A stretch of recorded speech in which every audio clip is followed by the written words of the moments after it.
Olá, jovem mancebo, essa é a resolução da lista de recuperação. Vamos lá. Questão número 1.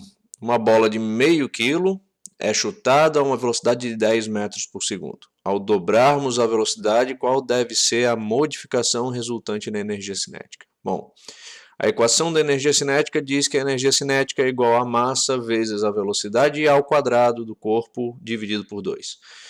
Se nós temos um corpo com massa de 0,5 kg com uma velocidade de 10 metros por segundo, a aplicação direta na fórmula nos diz que o valor da energia cinética será de 25 joules. Perfeito?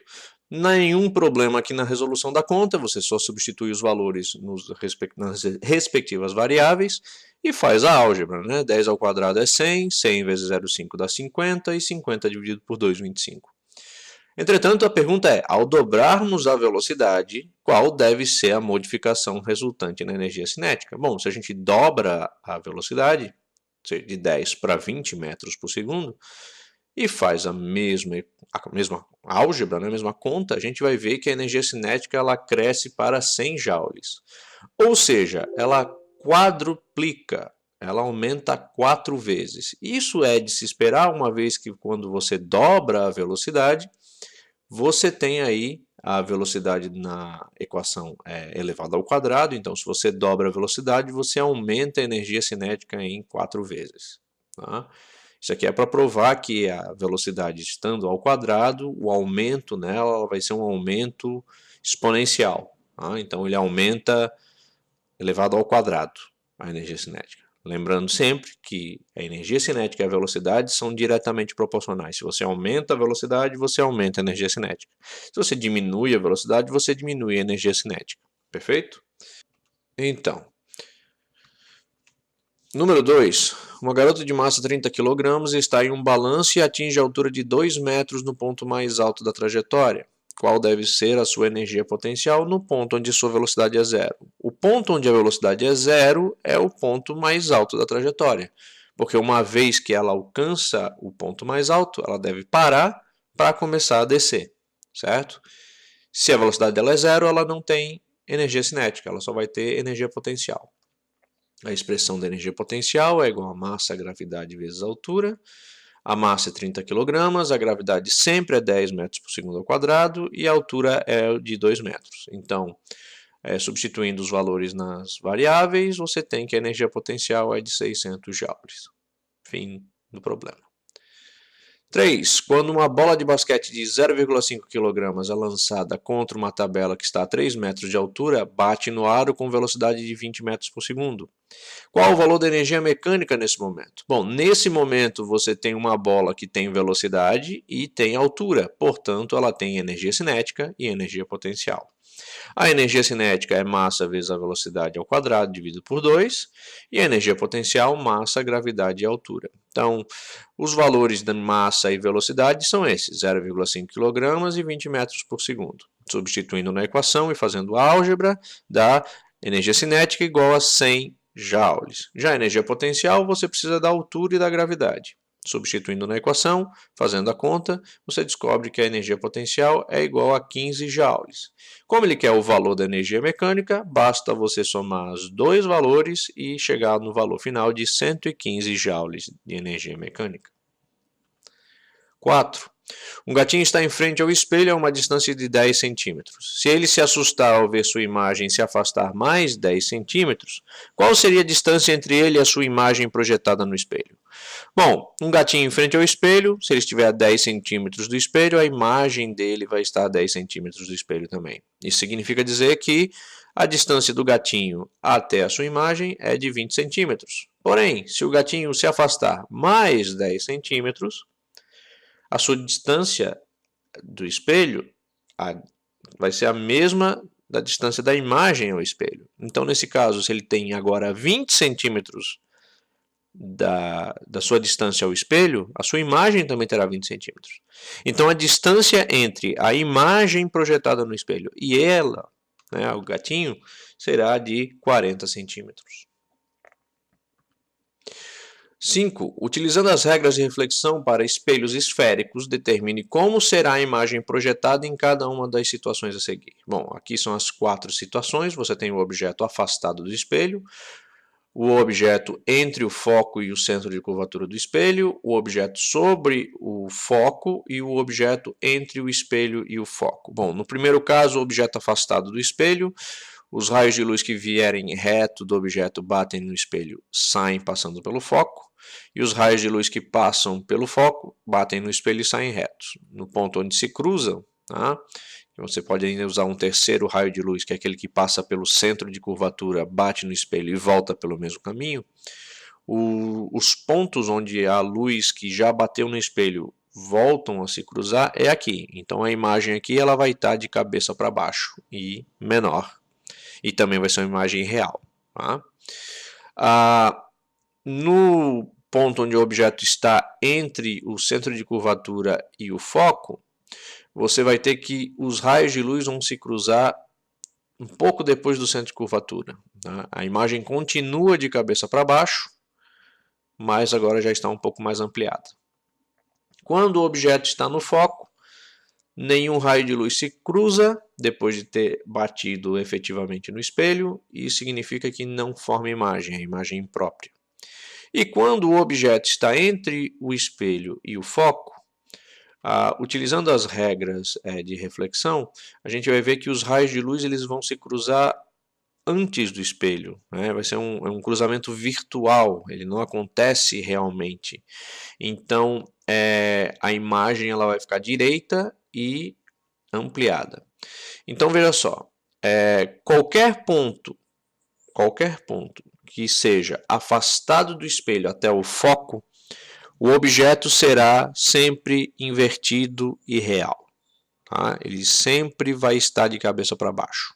E ele vai ampliando à medida que você vai se aproximando. No ponto em que você chega com o objeto sobre o foco, não forma-se imagem. E a partir do momento que você avança o objeto na direção do espelho, você projetará uma imagem que vai ser normal, ela não vai estar de cabeça para baixo, e ela já vai ser ampliada, perfeito? Então é só lembrar dessas situações. 6. Onde você deve colocar o objeto para que num espelho côncavo ele não consiga projetar imagem nenhuma? Bom, já respondi na questão anterior, esse ponto é o foco. O foco gera uma imagem imprópria, ou seja, nenhum dos raios de luz depois de bater no espelho se cruzam, então não há formação da imagem. 7. Qual o maior e menor comprimento de onda que o ser humano pode escutar? Bom, comprimento de onda é diferente de frequência. A frequência é de 20 Hz para sons graves e 20.000 Hz para sons agudos. Abaixo de 20 Hz você tem o infrassom e acima de 20.000 Hz você tem o ultrassom.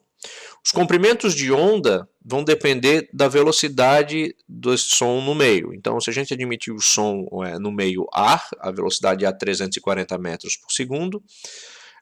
A frequência de 20 Hz, nós vamos utilizar então a expressão velocidade igual a comprimento de onda vezes a frequência. A velocidade 340 metros por segundo e a frequência de 20 Hz, eu jogo 20 para debaixo do 340, faço a conta e eu consigo um lambda, um comprimento de onda de 17 metros para a frequência de 20 Hz. Isso é de se esperar, uma vez que uma frequência é pequena, o comprimento de onda deve ser grande. Faço a mesma coisa para a frequência de 20.000 Hz, mesma equação, 340 igual a lambda vezes 20.000. Isso vai me dar, no final, um comprimento de onda de 0,017 metros. Ou seja, uma frequência alta vai me dar um comprimento de onda pequeno. Tá? Então, essa é a questão. 8. Um aluno, ao colocar sua mão sobre um objeto 1, tem a sensação de que o objeto está quente. E uma aluna, ao colocar sua mão sobre o objeto 2, tem a sensação de que o mesmo está frio. O professor analisou essa situação apresentando as seguintes alternativas. 1. A temperatura da mão do aluno é maior do que a do objeto 1. 2. A temperatura do objeto 2 é menor que a da mão da aluna. 3. O objeto 1 transfere calor para a mão do aluno. 4. O objeto 2 transfere frio para a mão da aluna. Quais alternativas estão corretas? Explique por que as outras alternativas estão incorretas. Bom, você tem que ter em mente aqui o seguinte. O objeto 1, o aluno tocou e disse que estava quente. No objeto 2, a aluna tocou e disse que estava frio. Se isso acontece, acontece por conta do quê? Bom, a temperatura do objeto 1, se você tocou nele e disse que estava quente, ela deve ser maior que a da sua mão. Então, a primeira alternativa, a temperatura da mão do aluno é maior que a do objeto 1, está errada. Porque se a temperatura da mão do aluno estivesse com uma temperatura maior que a do objeto, ele ia dizer que o objeto estaria frio e não quente. Tá? Mas ele disse que estava quente. Então não está certo a alternativa número 1. A temperatura do objeto 2 é menor que a da mão da aluna. Certo? Uma vez que se ela tocou no objeto e disse que estava frio, então a temperatura do objeto é menor que a temperatura da mão da aluna. Se está frio, é porque a temperatura está mais baixa. Então, a afirmativa correta. 3. O objeto 1 transfere calor para a mão do aluno. Correto? Se você toca em alguma coisa e você diz que está quente, é porque você recebeu calor. Tá? Ou seja, foi transferido calor para a sua mão. Tá? Por quê? Porque esse objeto 1 tem uma temperatura mais alta que a temperatura da sua mão. Então, você recebeu o calor. Então, está correto. 4. O objeto 2 transfere frio para a mão da aluna. Bom, frio não é algo que existe na física. Tá? Frio é uma sensação, não é uma entidade física, não é algo que tem unidade. Então, não precisa nem explicar muito, né, dizer que a alternativa 4 está errada. O frio não existe como entidade física, é apenas uma sensação. 9. Qual a quantidade de calor de 100 gramas de água a 40 graus Celsius absorve para aquecer-se até 100 graus Celsius? Bom, aqui nós vamos ter água líquida de 40 graus Celsius até 100 graus Celsius. Então, nós vamos ter apenas variação de temperatura. E para isso a gente usa a equação do Ki-Macete. Tá? A massa é de 100 gramas, o calor específico da água é 1 caloria grama por grau Celsius. E a variação de temperatura que ela sofre é a temperatura final menos a inicial. Vai terminar em 100, mas começou em 40. Então, é 100 menos 40, e isso vai dar 60 graus Celsius. Coloco essas variáveis no problema e descubro que a quantidade de calor que deve ser absorvida para que a água aqueça de 40 graus Celsius para 100 graus Celsius é equivalente a 6.000 calorias. Tá? É 100 vezes 1 vezes 60. 10. Qual a quantidade de calor que 100 gramas de água a 100 graus Celsius precisam absorver para transformar-se em vapor a 100 graus Celsius? Bom, aqui você não tem mudança de temperatura, você tem mudança de fase. A água passa do estado líquido para o estado de vapor. Sendo assim, a equação é Q igual a M vezes L. A massa é de 100 gramas, o calor latente agora é de evaporação, 540 calorias grama. Por que é esse valor? Porque a água está passando do estado líquido para o estado de vapor. Tá?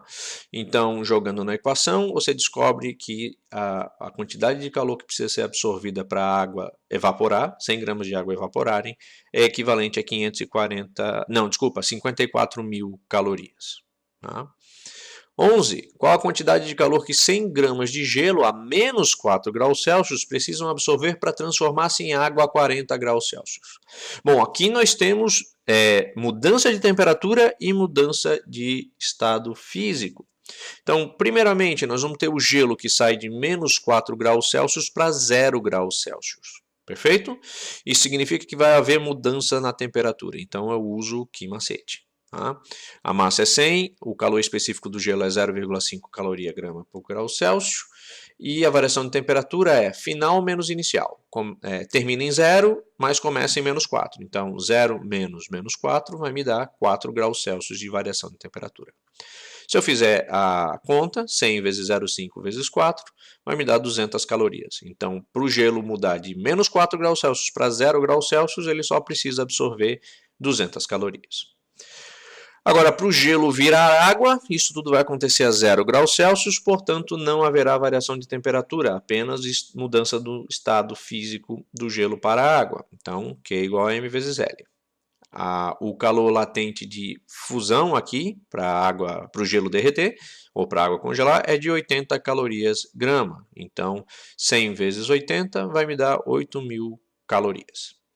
E depois nós temos a água totalmente derretida do gelo, né, formada a partir do gelo, a 0 graus Celsius, que deve atingir a temperatura de 40 graus Celsius. Temos variação de temperatura, então, que macete. Então, voltamos até a água, 1 caloria grama por grau Celsius, e a variação de temperatura vai ser de 40 graus Celsius, uma vez que a temperatura final é 40 e a inicial é 0. Jogando na equação, você tem 4.000 calorias. Então percebam, quando nós temos mudança de temperatura, que macete. Quando nós temos mudança de estado físico, Q igual a M vezes L. A quantidade de calor total absorvida para que 100 gramas de água passe de gelo a menos 4 graus Celsius para água a 40 graus Celsius equivale a 12.200 calorias. É só somar as quantidades de calor. 12. Explique a relação que existe entre a corrente elétrica, potencial elétrico e resistência elétrica. Bom, a gente sabe que a corrente elétrica ela é facilitada ou dificultada em função da resistência do fio. Isso significa dizer que são grandezas inversamente proporcionais. Se a resistência for alta, a corrente dificilmente passa pelo fio, e se a corrente for baixa, se a resistência for baixa, a corrente passa facilmente pelo fio. E a gente sabe também que a corrente depende da voltagem. A voltagem é o potencial elétrico, né? Ele garante a energia elétrica para as partículas elétricas. Então, se eu juntar essas duas proporções, eu vou descobrir que a corrente elétrica ela se relaciona com o potencial elétrico de maneira diretamente proporcional e com a resistência elétrica de maneira inversamente proporcional. Tá? Se a corrente for grande, isso significa dizer que a resistência é baixa. Mas pode dizer também que a voltagem ou potencial elétrico é alto. Se a corrente for baixa, pode-se dizer que a resistência é alta ou que o potencial elétrico é baixo. 13. Qual o valor da força de repulsão elétrica entre duas cargas de 1 coulomb afastadas 1 metro entre si? Bom, a equação da força elétrica é essa, onde K é a constante, vai ter sempre esse valor, 9 vezes 10 na 9 Newton metro quadrado coulomb ao quadrado. As cargas têm o mesmo valor de 1 coulomb e a distância é de 1 metro. Portanto, se eu jogar na equação, 1 vezes 1 dividido por 1 ao quadrado vai dar 1, então 1 vezes 9 vezes 10 na nona vai me dar 9 vezes 10 na nona Newton. Fácil. 14. Qual o valor da força de repulsão elétrica entre duas cargas de 1 microcoulomb e 4 microcoulomb, respectivamente, afastadas 2 metros entre si? Bom, é a mesma equação da força elétrica. Entretanto, agora nós temos cargas diferentes. Uma carga é de 1 microcoulomb, ou seja, 1 vezes 10 na menos 6 coulomb, e a outra é de 4 microcoulomb, ou seja, 4 vezes 10 na menos 6 coulomb. A distância agora é de 2 metros. Bom, colocando esses valores nas variáveis, aí você tem essa coisinha um pouco feia aqui. Mas aqui fica fácil de resolver se você fizer o seguinte. Eleve o valor do 2 ao quadrado, vai dar 4. E multiplique o valor de 1 vezes 10 na menos 6 por 4 vezes 10 na menos 6 primeiro. Então, 1 vezes 10 na menos 6 vezes 4 vezes 10 na menos 6 vai te dar 4 vezes 10 na menos 12. O que você tem que fazer? Multiplicar os números e somar os expoentes da base. Então, menos 6 dá menos 12. 2 ao quadrado dá 4. Então, agora você pode cortar o 4 de cima com o 4 de baixo e multiplicar 1 vezes 10 na menos 12 por 9 vezes 10 na nona. Então, 9 vezes 1, 9. 10 elevado a nona vezes 10 elevado a menos 12, você deve somar os expoentes. Então, 9 menos 12 dá menos 3. Então, a resposta final vai ser força elétrica igual a 9 vezes 10 na menos 3 Newton. 15. Se aumentarmos os valores das cargas em 9 vezes, mas também aumentássemos a distância entre as cargas de 3 vezes, qual será o valor final da força entre as cargas se a força inicial fosse de 1 Newton? Bom, vamos olhar para a expressão da força elétrica. Tá? As cargas, elas se multiplicam e elas são diretamente proporcionais à força. Já a distância, ela é inversamente proporcional à força, porque ela está na parte de baixo da equação. No que diz respeito à proporcionalidade, então vai acontecer o seguinte. Se aqui é diretamente proporcional nas cargas, isso significa dizer que se a carga aumenta, a força aumenta, direto. Se a carga diminui, a força diminui. Já a distância é inversamente proporcional. Então funciona da seguinte maneira. Se a distância diminui, a força aumenta. E se a distância aumenta, a força diminui. Só que aqui nós temos um pequeno detalhe. A distância está elevada ao quadrado. Então você tem duas distâncias. É R vezes R. Então, no nosso problema, ele diz que a distância aumentou 3 vezes. Então, se a distância aumenta, a força deve diminuir. Mas quantas vezes a força diminui? Bom, se a distância aumentou 3 vezes, um R aumentou 3 vezes e o outro R aumentou 3 vezes.